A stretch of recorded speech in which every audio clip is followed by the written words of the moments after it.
শেখ হাসিনাকে দেশে ফেরাতে সরকারের কূটনৈতিক তৎপরতা অব্যাহত রয়েছে বলে জানিয়েছেন পররাষ্ট্র প্রতিমন্ত্রী শামা ওবায়েদ।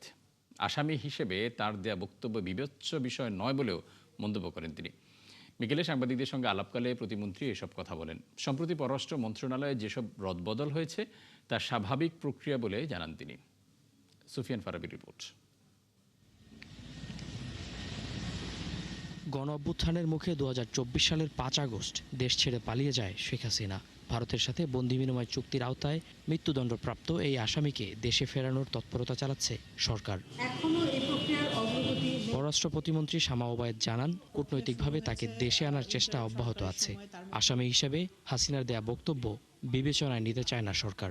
কূটনীতির কোনো ঘাটতি নেই, চলমান আছে। এবং এখানে আপনাদের মনে রাখতে হবে, এটা শুধু পররাষ্ট্র মন্ত্রণালয়ের সাবজেক্ট না, এটা খুবই স্বরাষ্ট্র মন্ত্রণালয়ের একটা সাবজেক্ট। তো স্বরাষ্ট্র মন্ত্রণালয় এটা নিয়ে ওনারাও কাজ করছে, তো প্রক্রিয়াটা চলমান আছে। সম্প্রতি পররাষ্ট্র মন্ত্রণালয়ে বেশ কিছু রদবদল হয়েছে, এসব স্বাভাবিক প্রক্রিয়ার অংশ বলে জানান তিনি। চেঞ্জ হবে, রদবদল হবে, নতুন লোক আসবে, সেটা তো চলমান প্রক্রিয়া, এটা তো কোনো নতুন কিছু না।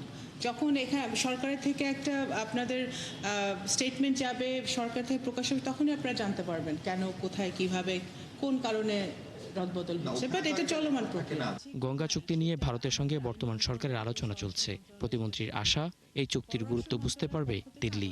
গঙ্গা চুক্তির গুরুত্বটা এবং গঙ্গার পানির গুরুত্বটা ভারত বুঝতে পারে এবং সেটা বিবেচনায় রেখে আমাদের দ্বিপাক্ষিক সম্পর্কটাকে যাতে কোনো রকমভাবেই ক্ষতিগ্রস্ত না হয়, সেটা মাথায় রেখেই যে ভারত সিদ্ধান্ত নেবে। এবং আমরা মনে করি যে এটা পজিটিভ দিকেই আগাচ্ছে। সুফিয়ান ফারাবি, ৭১, ঢাকা।